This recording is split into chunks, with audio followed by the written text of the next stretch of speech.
আপনাদের অনেকেরই মনের মনের ধারণা আমার মিঠাই হয়তো খুব লক্ষ্মী, গাজর ক্যাপসিকাম এগুলো খুব খুশি মনে খেয়ে নেয়, কিন্তু ধারণাটা একদমই ভুল। ছোটবেলায় খেত ঠিকই, কিন্তু যত বড় হচ্ছে এই গাজর ক্যাপসিকামই অপছন্দের তালিকায় যোগ হচ্ছে। কিন্তু যখন ভালোভাবে বুঝিয়ে বলি এই গাজর খেলে কিন্তু চোখগুলো খুব সুন্দর হবে, বড় বড় হবে, টানা টানা হবে, চুলগুলো সিল্কি সিল্কি হবে, বড় হয়ে যাবে তাড়াতাড়ি, তখন একটু জোর করে হলেও খেয়ে নেয়, কারণ নিজেকে যে ভীষণ ভালোবাসে।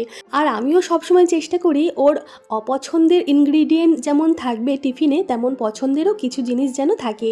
আজকেই যেমন গাজর ক্যাপসিকাম পেঁয়াজ মটরশুঁটি ওটস টক দই দিয়ে একটা চিল্লার মতো বানিয়ে দিয়েছিলাম, যেটা দেখে মিঠাই নাকশিট করছিল, কিন্তু যখনই দেখলো আমি এই চিল্লার ওপর থেকে একটু চিজ গ্রেট করে দিলাম, মুখটা কিন্তু খুশিতে ঝলমলিয়ে উঠলো।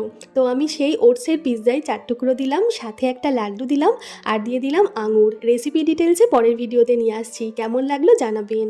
ধন্যবাদ।